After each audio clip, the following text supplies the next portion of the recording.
Te damos la bienvenida a Voz de Autor, donde conversamos con escritoras y escritores para conocer su experiencia en el mundo de las letras y así descifrar los secretos para construir una carrera literaria. Somos Diana Crosby y Luis Enrique Vilches, el equipo detrás de Escritores Emergentes, y hoy conversaremos con Xochitl Olivera, autora del libro de relatos Un pájaro en el ojo, publicado por Casa Futura Ediciones. Xochitl estudió Ingeniería Agrícola en UNAM y en 2016 publicó su primera novela corta, Ojos de Gato. Estudió el diplomado en Escritura Literaria en Literaria Centro Mexicano de Escritores. Ha publicado cuentos, relatos y ensayos en la revista digital Cronopio, El Universal, Tierra Adentro y El Baseman. Es cofundadora de la revista digital Semillas de Sauce y editora y colaboradora en Anfibias Literarias. Imparte talleres de escritura. Fue jurado para la convocatoria de Crónica Ficticia Territorios sobre la obra del fotógrafo Santiago Arau, y en 2020 ganó el Premio Nacional de Novela Joven José Revueltas. Le damos la más cordial bienvenida a esta conversación con escritores emergentes. Gracias, Xochitl. Pues, ¿cómo estás? ¿Cómo te sientes de estar aquí con nosotros en esta conversación? Pues emocionada porque es como nuevo todo esto para mí y pues a quien no le gusta que se interesen en lo que está haciendo, ¿no? Sí, la verdad es que, bueno, al menos a nosotros, tu obra nos ha parecido sumamente interesante, entonces pues pensamos que hablar sobre ella y sobre tu proceso de escritura, pues puede ser muy interesante también para las personas que nos ven y nos escuchan. Ay, pues ojalá que sí. Yo encantada como de compartir desde dónde hago las cosas y cómo y la intención y todo esto, y pues estoy abierta a todo. Perfecto, muchas gracias. Muy bien, pues Xochitl, ¿quisieras hablarnos un poquito sobre tu libro Un pájaro en el ojo y sobre el proceso de escritura que llevaste para crearlo? Bueno, pues Un pájaro en el ojo originalmente no se llamaba así. Yo soy malísima para los títulos. Esa fue una idea de Giovanni Cruz, el editor, que me dijo, búscale otro título porque de plano no transmites nada con este que elegiste. ¿Cuál era el título original era Mosaicos, y ahí había ese título ha salido como de una imagen mental mía, de una especie como de árbol de Navidad con esferas incompletas, o bueno, esferas de diferentes juegos, de diferentes colores, como adornos de muchos lados que no combinaban entre sí. Entonces para mí eso era como el mosaico que quería representar, porque para mí los cuentos tampoco tenían como un hilo conductor. Entonces Giovanni sí lo encontró y pues se le dio el orden que tiene ya así como objeto. Pero pues el título viene de un cuento que se llama precisamente Un pájaro en el ojo, y en realidad el proceso de escritura fue como un poco obsesivo porque Casa Futura, la editorial que lo cobija, lanzó su convocatoria el año pasado como por ahí del día 2 de febrero, y yo empecé a escribir el día 5 de febrero. Entonces dije, o sea, si tengo oportunidad de terminar, pues lo mando, si no, no. Entonces yo me dediqué a escribir del día 5 al 25 de febrero, que era la fecha límite para mandarlo, y la hora ya de cierre de la convocatoria era la medianoche, y pues yo terminé de adjuntar todos mis archivos a las 11:47. Entonces pues creo que fue básicamente como un intento de salir de mi zona de confort, ¿no? Porque yo regularmente escribo pues no ficción, y no me sentía como capaz de meterme como en estos géneros o experimentar con elementos fantásticos o bueno, lo que está ahí metido en el libro. Y pues dije, igual y sí puedo. Entonces creo que sí pude porque ya tenemos el resultado, ¿no? Y esa fue como la motivación para escribir esa colección. La verdad es que no me imaginé, no me pasó por la cabeza que el libro hubiera sido escrito con esa velocidad, porque la verdad es que, en mi opinión, no sé qué piensa Diana, pero me parece que parece un libro muy, bueno, no sé si lo sé, ahorita te preguntamos eso, pero lo que quiero decir es que se nota un plan por detrás del libro, y con eso quiero decir que a veces como que entre que hacer un plan y ejecutarlo de llevar la escritura desde el boceto hasta la obra final, pues puede ser un trabajo de meses, incluso hay personas a las que les toma años. Así que es, creo que la primera sorpresa de esta que nos comentas. Sí, o sea, es que creo que cada quien tiene, así como cada quien tiene sus propios tiempos en sus procesos internos de autoconocimiento, de cualquier cosa, pues así también como que la escritura exige un tiempo, ¿no? Entonces, a mí los dos, digamos, la novela que ahorita está en proceso y este texto, esta colección, perdón, son los, digamos, los dos conjuntos de largo aliento que he tenido que escribir de manera obsesiva, ¿no? O sea que los escribo porque no puedo parar de escribir, no porque tenga ya como en mente, pues quiero que suceda esto, porque para mí la escritura no es tanto una actividad que puedas controlar, sino es como una respuesta de un impulso creativo, pero tú no lo mandas, o bueno, por lo menos yo no lo controlo, ¿no? Entonces, lo único que está idéntico a cómo yo mandé el manuscrito a la convocatoria es que el primer cuento es Hormigas y el último es Semillas de Sauce, ¿no? Porque todo lo demás cambió de orden y hubieron algunas modificaciones como para pulir un poco, pero solo eso está así intacto. Indudablemente siempre hay pues cambios y sorpresas en el camino. Pero antes de volver a ese tema, Xochitl, queríamos preguntarte acerca, y a propósito que lo mencionaste, del componente fantástico que tiene este libro. Es un libro de historias que, generas muchas atmósferas y muchas situaciones pues que no son reales, son fantásticas, me atrevería a decir en el sentido clásico de la expresión. Entonces quisiera que nos hablaras un poquito acerca de ese componente fantástico. ¿Cómo llegaste a este libro pues, fantástico? Y más pensando que tu área de expertise, digamos, es la no ficción. Cuando yo escribo, digo, ahora que ya tengo como un poco más de experiencia en el cuento, cuando yo escribo un cuento para sentirme como lista para dejarlo fluir y para empezar la construcción ya consciente de cómo va a suceder, yo necesito tener clara una imagen que me dé como luz verde para iniciar y una imagen que me ayude a cerrar, ¿no? Entonces, mientras yo no tenga esos dos elementos, de verdad, me he estado horas frente a la computadora o frente al cuaderno, y si no tengo claras esas dos imágenes o esos dos momentos, pues no puedo, de plano, no, porque no tengo punto de partida y no tengo a dónde llegar, ¿no? Entonces, aquí, a mí me gustó, digo, esto yo no lo había hablado mientras escribí el libro, yo no lo hablé con Enid Carrillo, es pues la directora de contenido de Casa Futura, pero Enid yo la conocí por otro lado, ¿no? Yo me enteré de que ella estaba dentro de Casa Futura hasta que ya hicimos la reunión y ya pues ella y Giovanni estaban hablando conmigo. Pero en algún momento a ella le preguntaron, yo presenté su libro, el de La noche nunca termina, en línea, y cuando le pregunté, le hice precisamente esa pregunta, ¿no? Como de dónde nace como este elemento fantástico que encaja de manera natural en las historias que estás contando, y ella habló de un término que me gusta mucho, que es la herida fantástica. Entonces, todos los cuentos que están ahí contenidos a mí me atraviesan de una u otra forma, ¿no?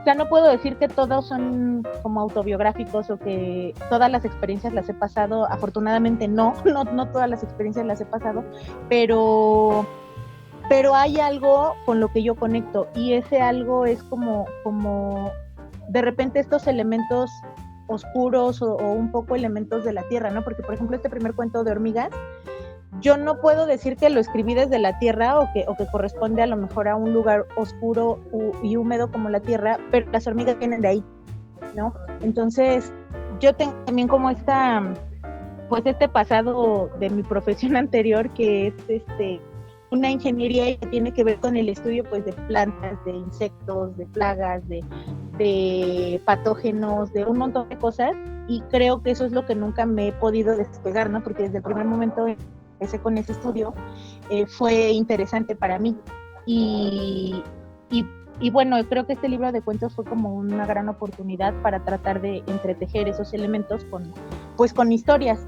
que me importaban o me preocupaban. Oye, Xochitl, ahorita nos gustaría volver también a este tema de tu profesión que estudiaste, Pero antes, quisiera preguntarte sobre algunos temas en común que notamos que tiene pues la mayor parte de los cuentos. Son varios aspectos que nos gustaría como abordar, entonces te voy a ir diciendo como de uno por uno, que me parecería interesante como hablar un poco acerca de cada uno. También tú me dirás si es correcta nuestra apreciación sobre que estos son temas que de hecho están ahí de manera intencionada. Uno de ellos es la relación entre las personas y la naturaleza. Definitivamente todas las situaciones en el libro envuelven a un personaje o varios personajes que se enfrentan como a un agente extraño en la naturaleza y pues vamos, ahí ocurre como toda la magia. ¿Qué nos puedes decir sobre eso? Pues creo que para mí escribir es una actividad que me cumple varias funciones, ¿no? O sea, no quiero sonar utilitarista, pero pues sí, es un medio para muchas cosas escribir, para mí por lo menos. Entonces, uno de ellos ha sido siempre como poder encontrar el camino de vuelta a mi propio origen, ¿no? Entonces, pienso que este libro empecé a escribirlo o tal vez empecé a concebirlo desde antes, no lo sé, pero creo que al final todos los cuentos tienen como ese sentido de reconciliarme, o sea, no de manera explícita porque hay finales como feos o hay situaciones que no son de verdad conciliatorias en esos cuentos, pero para mí ha sido como una manera de entender esa relación que hay con lo que a lo mejor no es, híjole, a falta de un término mejor, no es útil o no es moderno o no es hecho por las manos del ser humano, ¿no? Entonces, esos elementos creo que tienen esa función para mí. Ya la exploración o la manera como llegué a ellos o cómo se hizo la exploración, pues está plasmada ahí en el libro, pero inicialmente significaron eso, como este punto de unión que encontré entre unas cosas y otras, ¿no?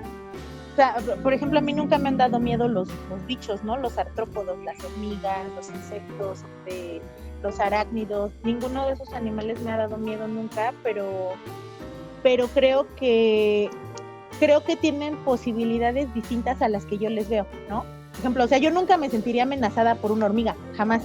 Y tampoco si las viera así como trabajando completamente en su hormiguero y vamos, o sea, lo que sucede es que me emociona ver como esa comunión, esa organización y ese nivel de comunicación sin palabras y todo eso, pero sí creo que pueden tener como esa otra cara o ese otro efecto, ¿no?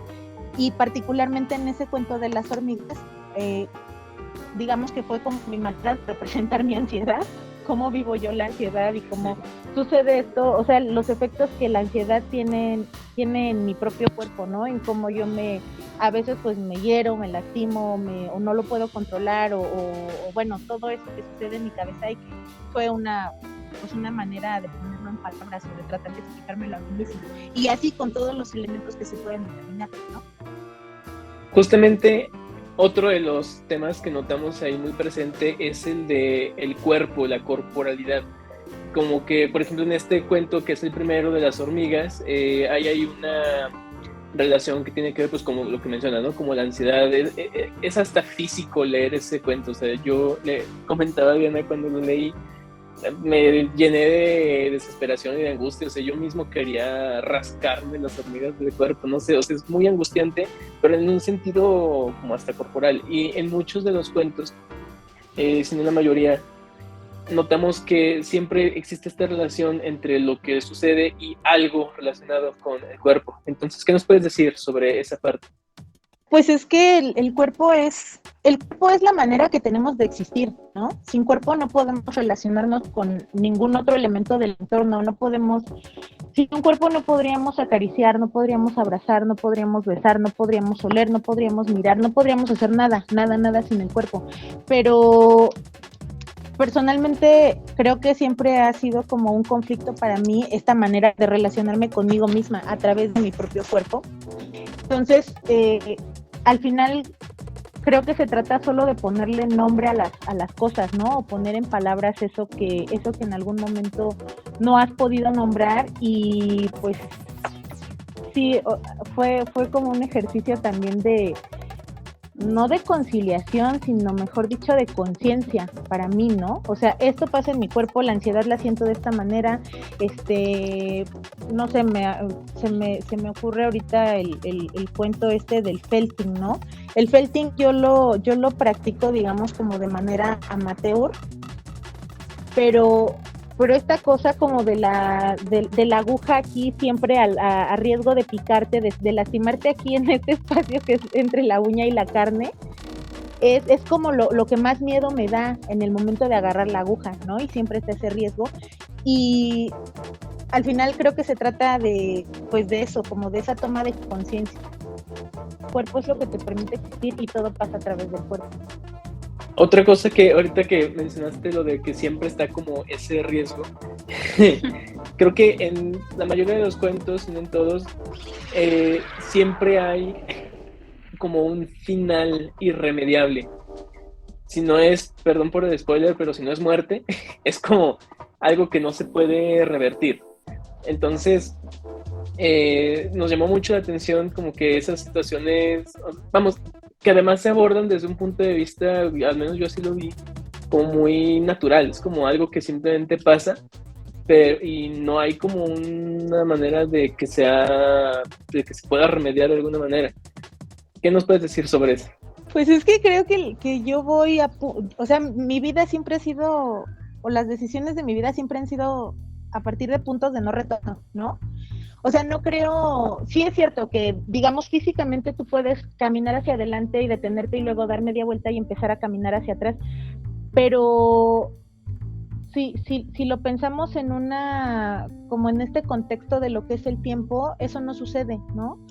Y así como hoy una decisión que tomas o que tomaste la piensas sin importancia, probablemente, no sé, o sea, es algo tal vez muy ridículo lo que voy a decir, pero tengo aquí esta lata, ¿no? Yo voy a decidir dejar esta lata aquí 4 días y no me voy a volver a acordar de ella, pero a lo mejor dentro de 5 años, si esta lata sigue aquí, algo pasa, ¿no? O se llenó de hormigas o se hizo un hongo y ese hongo se reprodujo y soltó sus esporas y yo me las tragué y entonces empecé a desarrollar una enfermedad en los pulmones que no pude detectar porque nadie sabía que ese hongo estaba sucediendo aquí. Entonces, creo que es reflejo de esa concepción que yo tengo, que sí, físicamente tú te puedes mover para donde quieras y te puedes desplazar y lo que sea, pero si piensas en el tiempo que es en realidad el transcurso de la vida, no hay más que los puntos o sea, todo es un punto de no retorno, ¿no? Este minuto que estamos viviendo en este momento, 5:26 de la tarde, no se va a repetir a las 5:27 ni a las 5:30 ni nada de eso. Entonces creo que va un poco por ahí todo eso. Otro aspecto que notamos es que de la mayoría de tus cuentos, si no es que todos, tienen finales muy contundentes pero abiertos.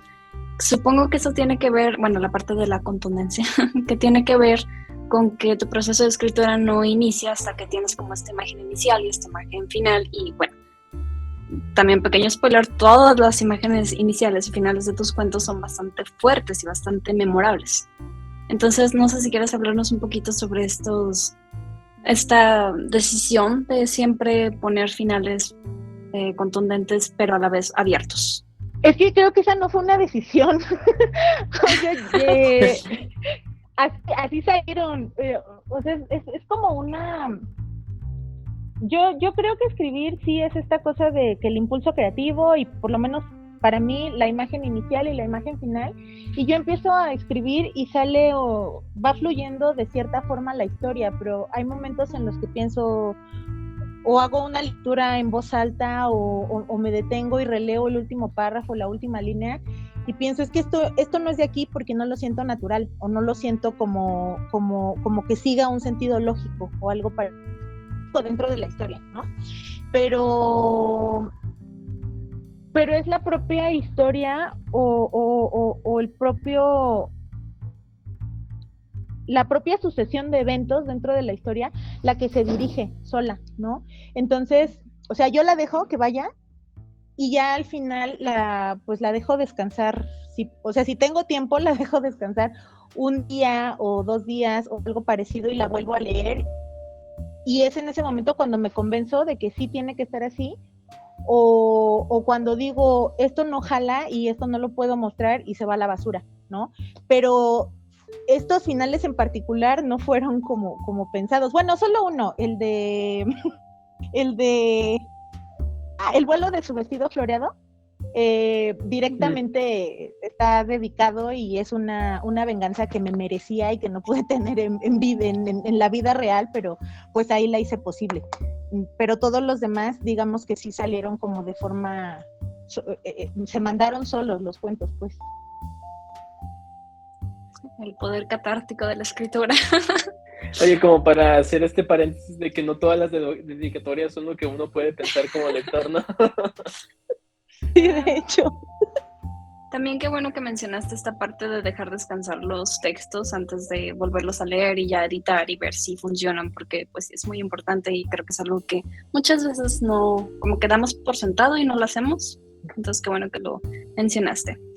Finalmente también otro elemento del cual queríamos hablar contigo es el aspecto de la atención, porque la mayoría de tus cuentos, especialmente el cuento 1, incluso el cuento 3, el del gatito me parece, pero todos tus cuentos tienen como este elemento de tensión que simplemente va como increciendo, que no deja de subir hasta que finalmente llegamos como a esto de final contundente y catastrófico. Entonces, ¿quieres hablarnos un poco sobre eso? ¿Quieres hablarnos un poco sobre cómo construyes la tensión? Ay, sí soy consciente porque creo que tengo que decir que para mí la experiencia lectora, o sea, tenemos como esta idea de que nos enseñaron en la primaria los signos de puntuación y sirven para hacer una pausa y sirven para esto, y yo soy mucho de la idea, y cuando a mí me toca corregir textos, esto mismo es lo que trato de transmitir a las personas que me lo quieren creer, que todos los elementos del lenguaje pues están para servirnos, ¿no? Porque el lenguaje es a través de lo que construimos nuestra realidad y pues hacemos puente pues con otros seres humanos y conectamos a través de esa construcción. Entonces, yo me imagino las historias y esta cosa de la atención, me la imagino a diferentes ritmos. Entonces, entre más rápido va sucediendo como el carrusel de imágenes en mi cabeza, entre más rápido gira el ratón que tengo aquí, siento que debe ir también rápido la lectura de quien está al otro lado, ¿no? De quien está como conectando conmigo a través de las palabras. Entonces, en el cuento de las hormigas es así súper claro, porque creo que es un párrafo como de una página o dos, o una página y media o algo así, sin una sola coma, ¿no? Y sin punto y sin espacio, bueno, con todos los espacios, pero sin pausas. Entonces, en el momento particular en el que estaba escribiendo ese cierre o esa parte del cuento, yo estaba como imaginando qué tan rápido se estarían moviendo las hormigas adentro, ¿no? Qué tan rápido estarían caminando y qué sentiría yo si además del movimiento, digamos, evidente, pudiera imaginarme todas las patas y todas las antenas y los cuerpos brillositos y las mandíbulas. O sea, si ven o si pueden meterse a un video de los que hay en YouTube sobre cómo funciona una colonia de hormigas, ver una sola mandíbula de una hormiga moviéndose, pues es como pensar, híjole, es que qué mecanismo tan impresionante tiene una cosa tan pequeña, ¿no? Un animal tan pequeño, pero eso multiplicado por 1,000 o 10,000, que son los individuos que viven en un hormiguero, es como para morderse las uñas, ¿no? Y estarse arrancando los padrastros y estar pensando, ¿por qué las siento que me están caminando y que están moviendo sobre mí, que están haciendo esto y que están haciendo lo otro? Entonces, así como yo lo estaba pensando y como estaba sucediendo la sensación sobre mi cuerpo, sí empecé a escribirlo. Y creo que por lo menos en esos cuentos la atención tuvo mucho que ver con la velocidad a la que los podía contar o la velocidad que adquiría cada parte de cada historia. La verdad me alegra mucho oírte mencionar este aspecto de la puntuación porque creo que es algo que como escritores y escritoras no siempre tenemos en cuenta. No sé, están estas normas clásicas de la puntuación y me parece que a veces es necesario romper un poquito con ella para dar, pues sí, para dar a entender como un mensaje, una sensación, un sentimiento. Y de hecho, bueno, ahorita me estoy formando precisamente para convertirme en editora y una de las cosas como que más me han marcado es que la puntuación mientras esté en norma es subjetiva. Y creo que es algo que se puede ver bastante en tus textos, que obviamente no hay ninguna falta de puntuación ahí, pero sin embargo es completamente subjetiva. Como dices en el primer cuento, que es el de las hormigas, pues sí hay un parrafote en el cual no hay absolutamente nada. Mientras que hay otros cuentos que pues son bastante más pausados precisamente por este aspecto de la puntuación. O sea, sí, me alegra mucho oírte mencionar eso. Sí, es que tenía el primer taller de novela que yo tomé toda la vida con un escritor que se llama Alejandro Carrillo. Entonces, a mí se me ocurrió en un ejercicio de tablero, un compañero leyó un texto que había escrito y mi comentario fue, o sea, el único comentario que yo tuve con respecto a ese texto fue que o sea, como que a mí no me cuadraba cómo él había colocado los signos de puntuación. Entonces, porque nos daba una copia, ¿no? Ya también podíamos ver cómo lo había escrito. Entonces, cuando yo hice ese comentario, pues Alejandro lo único que hizo fue decir, los signos de puntuación, la única función que ustedes tienen que cuidar es que marquen el ritmo de la respiración durante la lectura. Entonces, o sea, es como para mí fue como digo, en ese momento no lo pensé así, pero ya una vez que estoy como encontrando mi propio estilo y me estoy despegando de mis influencias y todo esto, pues ya entiendo que para mí ese es digamos que para eso me sirven, ¿no? Los signos de puntuación, las pausas, la respiración, todo eso, para marcar la atención en el momento de conectar con alguien que decide leer algo mío. Por cierto, me reí cuando mencionaste a Alejandro Carrillo porque aquí es como mentor de muchos escritores. Sí, yo también tomé bueno, no sé si estamos hablando del mismo taller, pero tenía este taller de escritura de pelea, en donde justamente habla de la voz, del ritmo, incluso esto que ahora lo veo en tus textos, que sí es como no darle como tiempo al lector de reaccionar y llevarlo así como estarlo golpeando, por eso es como la escritura de pelea, ¿no? Como darle golpes con lo que estás escribiendo y acabar el texto en knockout. Me parece que es algo que definitivamente le aprendiste muy bien y se nota perfectamente en tus textos. Yo no tomé ese taller con él, el de escritura de pelea, de hecho ahorita lo estaba promocionando. No, o sea, lo que es que yo, el diplomado que estudié, estaba incluido un taller de novela suyo, ¿no? Entonces, o sea, yo difiero, por ejemplo, en tiempos con él, porque él es de estas personas que sí necesitan como seguir un proceso muy pausado para escribir, ¿no? A mí de verdad, digamos, por el ritmo al que creo que he vivido siempre, me desespera como esa necesidad de la parsimonia. O sea, yo necesito yo esto 2 semanas ahí guardado porque siento que empieza a oler mal, ¿no? Como que se empieza a pudrir o algo parecido como la fruta. Entonces, o sea, le aprendí lo que pude, pero ya después empecé a explorar como mis propios alcances, ¿no? Y mis propias ganas de buscarle por otro lado. Y o sea, pues está muy padre cómo él explica el método, porque además también tiene esta cosa que esto sí se lo atribuyo a él, o sea, no hay nada nuevo que contar, ¿no? Las que queremos escribir vamos a contar las mismas historias que se han contado infinidad de veces. La cosa es encontrar una manera única de poder contarlas, y eso solo lo haces como conociendo bien a quién te la va a contar, ¿no? Quién te la va a estar diciendo aquí adentro de tu cabeza y va a dejar que a través de tus manos salga. ¿Los gigantes también son plantas, abuelo?, preguntó Diana una vez, señalando los viejos sauces que hacían guardia a lo largo del canal frente a la casona. Sí, nena, pero más que plantas, los sauces son ángeles que se quedan en la tierra a cuidar a las personas. Diana abrió mucho los ojos aquella vez al imaginar que las ramas que parecían caer en algún momento podrían convertirse en enormes alas de verde resplandeciente. Al moverse liberarían por montones los algodoncitos que a ella le gustaba perseguir cuando el viento les desprendía de las inflorescencias y las hojas se abrían para dejarlas salir.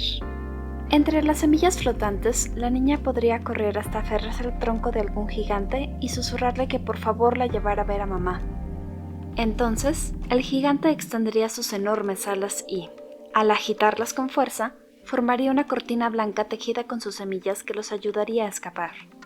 Los abuelos observarían con asombro el vuelo del gigante y se quedarían en tierra firme, envueltos en la cortina blanca, en tanto Diana, al fin, volaría para reencontrarse con mamá.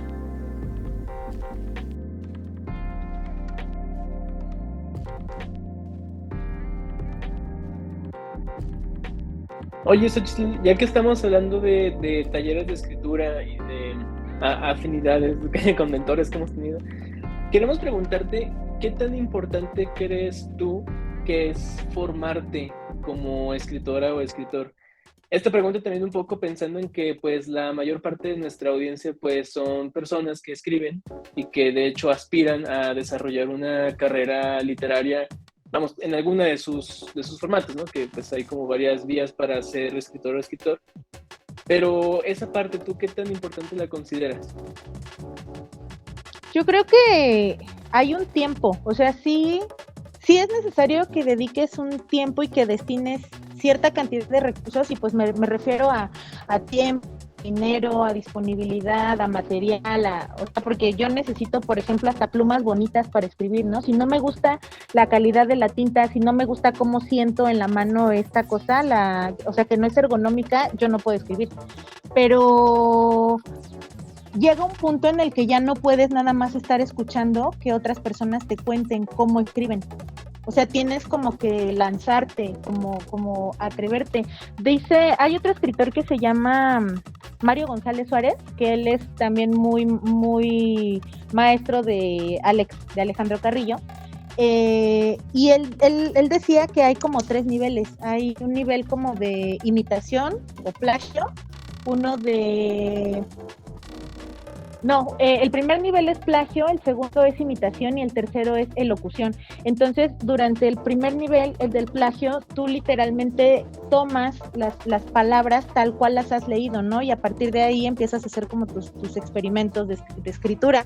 Pero después tiene que llegar un momento en el que eso y empieces un poquito la división o la separación de esas influencias, y entonces empiezas a mezclar las palabras que nacen de ti con las que tomaste de otras personas que estuvieron antes, pero no puedes pasar toda la vida ahí. Entonces tiene que llegar un momento en el que sueltes eso, te quedas nada más con lo que te acompañó en algún momento, con lo que te ha ayudado a aprender, y empiezas a explorar tu propio estilo. Entonces, yo creo que hay muchas personas que en algún momento deciden quedarse más tiempo del necesario escuchando a otros contar cómo lo hacen en lugar de aventarse a escribir, ¿no? Yo creo que no hay otra forma de aprender más que haciéndolo.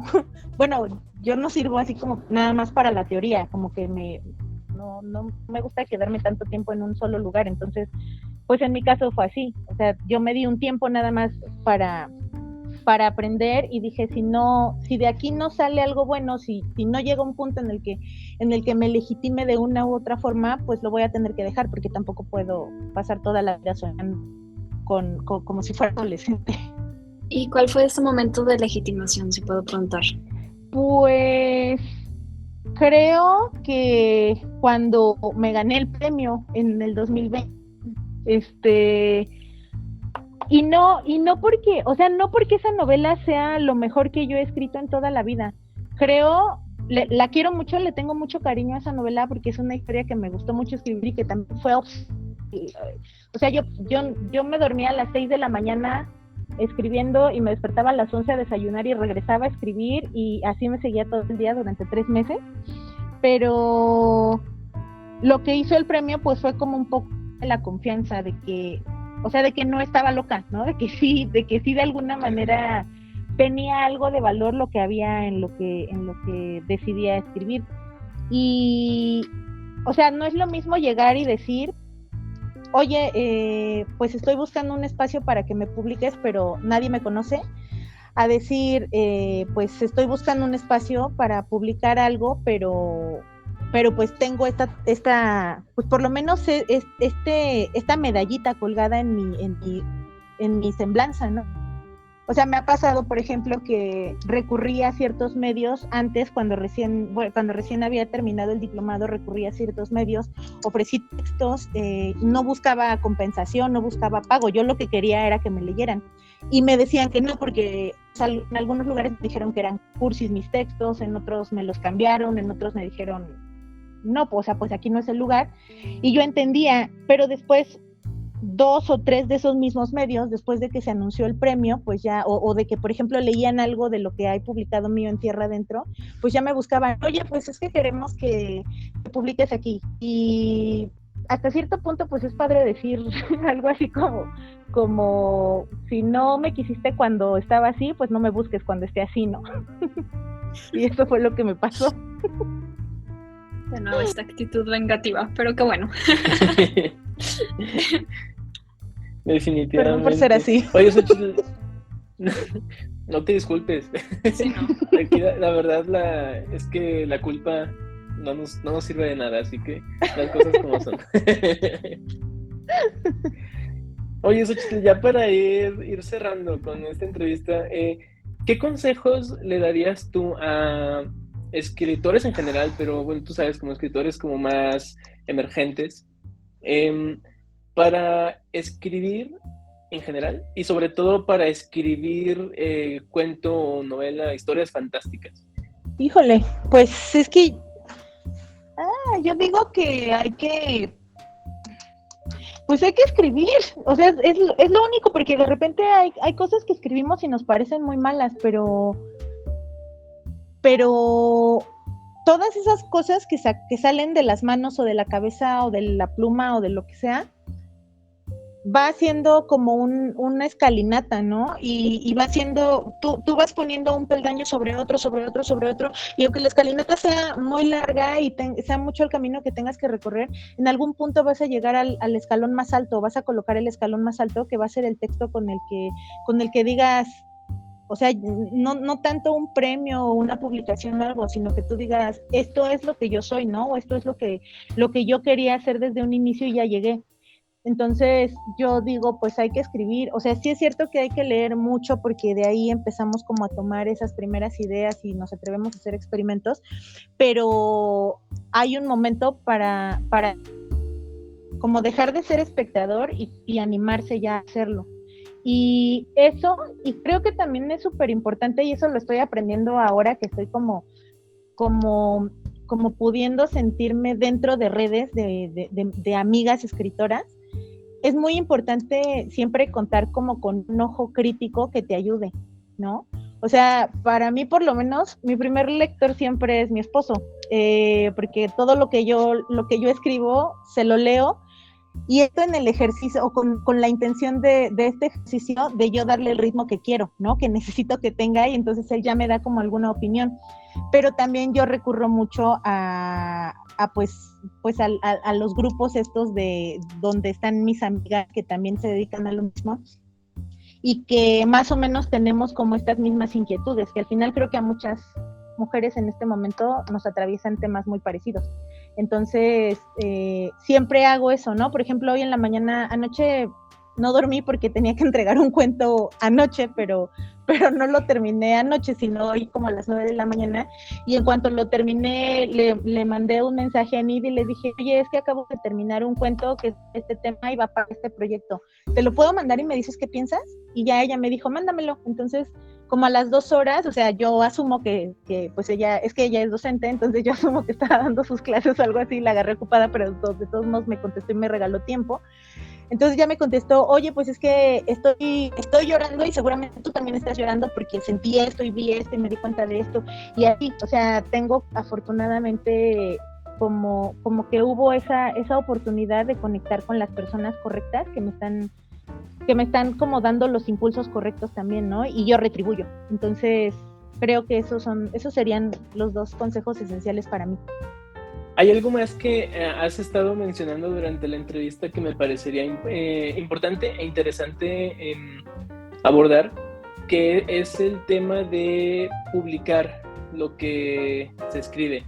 O sea, no necesariamente un libro, porque como bien sabemos, no siempre, no todas las personas que escribimos tenemos pues el acceso a una editorial o una revista, un espacio donde se quiera, pues vamos, como publicar. Tú misma mencionaste un poco tu historia en esa búsqueda, pero ¿qué podrías tú, en tu experiencia, que pues ya eres una escritora que publica en Tierra Adentro y has estado en otros espacios, qué podrías tú aconsejarle a los autores y autoras que están buscando medios donde publicar o dar a conocer sus obras?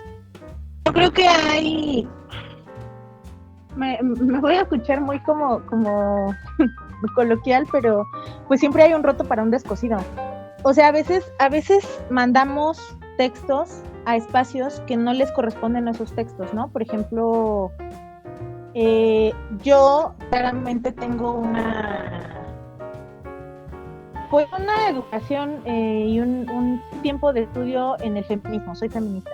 Entonces, tomé en algún momento un taller donde esa era la crítica, ¿no? O sea, es que tu texto es muy feminista. Y pues no, o sea, la literatura no va. Yo no, en este momento, pues no me voy a meter como en esa discusión porque tengo ya mi propio argumento formado, ¿no? Construido.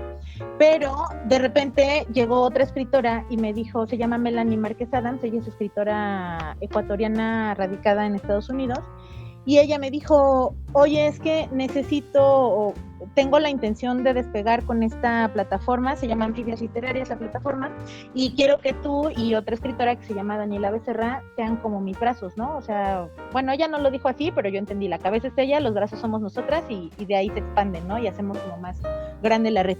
Entonces, espacios, o mejor dicho, textos que no tuvieron espacio en otros lados por esa crítica que hacían sobre la tendencia o la postura política, ahí son bien valorados. Entonces, yo creo que lo principal primero es entender eso, ¿no? Que a veces lo que hacemos, lo que escribimos, no va a caber en todos lados. Eso no significa que no haya un lugar en donde sí vaya a caber. Yo por lo menos empecé a recurrir a este tipo de medios digitales en donde no hay retribución, pues porque no me sentía en ese momento como a lo mejor con el currículum para decir mi trabajo merece pago, ¿no? Que eso es malo desde el inicio, pero pues creo que habrán muchas personas con el mismo pensamiento que yo. Pero pues después de eso ya encontré otros lugares en donde de repente me dicen, tienes libertad para elegir los temas. En otros lugares me dicen, necesitamos que escribas sobre esto, o sea, también yo tengo como la libertad de aceptar o rechazar. Pero pues para mí por lo menos fue como un escalafón, ¿no? O sea, primero tratar ofrecerle que fuera mi trabajo. En muchos lugares me cerraron puertas, en otros me dieron chance, y al final creo que en este momento estoy en espacios en donde sí mi trabajo es valorado y es bien recibido, y además hace esa función muy importante para mí, que es conectar con las personas que me leen. Pues enhorabuena. Quiero decir, porque has podido tener como esta recepción y estos espacios. La verdad es que creo que además las palabras que nos estás compartiendo pues son no solamente útiles, sino alentadoras. Así que pues enhorabuena y muchas gracias por compartirnos esa parte de tu experiencia. ¿Hay algo más que quisieras agregar antes de que finalicemos la entrevista? Pues solo que luego agradezco mucho el espacio y el tiempo, y que les haya interesado la lectura de los cuentos más raros que he escrito hasta ahora. No prometo que sean los más raros de la vida porque de repente se me ocurren muchas cosas. Y también quisiera decir, yo estoy empezando, tengo 36 años y estoy empezando como a transitar este camino como desde los 34, 35 más o menos, ¿no? Que decidí como abandonar mi otra profesión y aventurarme en esto.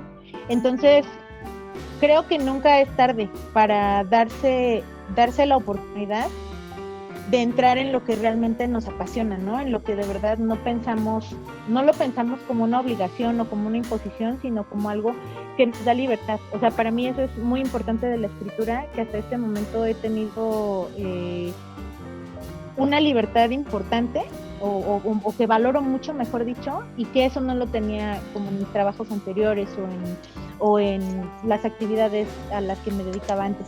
Entonces, o sea, si alguien está como en esa encrucijada de o me aviento o intento o no intento, o sea, no es necesario ser tan impulsivo o impulsiva como yo, que de un día para otro renuncié al trabajo y decidí buscar dónde estudiar un diplomado, pero a lo mejor como mediar, o sea, sí se puede como empezar otra vez de cero y hacer las cosas que uno quiere.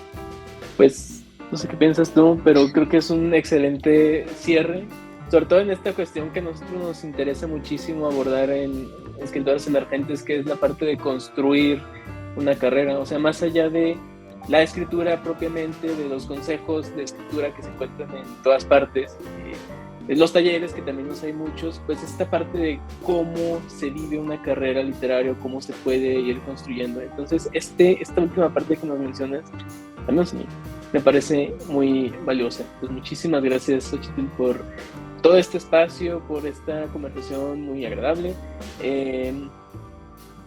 Tu libro, ¿dónde se puede conseguir?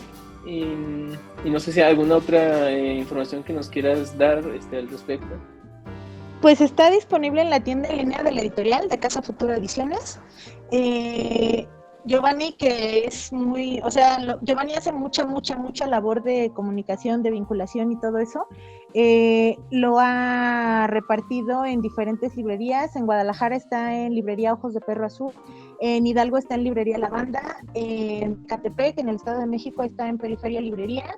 Hay ejemplares también en un espacio que nos ha abierto las puertas para las presentaciones, que se llama La Juanita Coffee Shop en Ciudad de México, en Insurgente Sur 230. También está disponible en una cafebrería, bueno, sí, es una cafebrería en línea en Culiacán, que se llama Mrs. Dalloway, y yo todavía tengo como 2 o 3 libros aquí detrás de mí. Entonces, pero creo que básicamente son esos los espacios en donde ahorita los están distribuyendo. Y tengo un proyecto con 2 amigas y 2 amigos muy talentosos, precisamente para visibilizar la escritura de personas que están como empezando y que recurren al mismo método que nosotros de tratar de publicar en espacios aunque no haya retribución. O sea, no tenemos retribución, o no hay retribución, no porque no creamos que se merece, sino porque el proyecto lo hacemos fines de lucro. Pero bueno, es una revista digital que se llama Semillas de Sauce y está abierta la puerta para plumas nuevas y estilos nuevos. Pues perfecto, muchísimas gracias y ya estamos apuntando aquí para seguir la pista. Gracias. Listo, Xochitl, pues muchas gracias. Escritores Emergentes como iniciativa, empresa literaria, tiene sus puertas abiertas siempre para ti, entonces pues aquí estamos para lo que se ofrezca. Muchas gracias. Qué emoción, gracias. Chao. Nos vemos, muchas gracias. Hasta luego, gracias. Esto fue Voz de Autor, una producción de Escritores Emergentes. Si te ha gustado esta entrevista, recuerda compartirla con el mundo para que más personas puedan aprovechar los conocimientos que hemos descubierto en este espacio. Mantente al tanto de nuestras redes sociales para enterarte de nuestra próxima conversación y de otros contenidos acerca de escritura creativa. Búscanos en Facebook, Instagram, YouTube, Twitter y únete a nuestro canal de Telegram. Somos Escritores Emergentes. Ayudamos a nuevas voces literarias a desarrollar su carrera artística a través de recursos de formación, expresión y desarrollo profesional. ¡Hasta la próxima!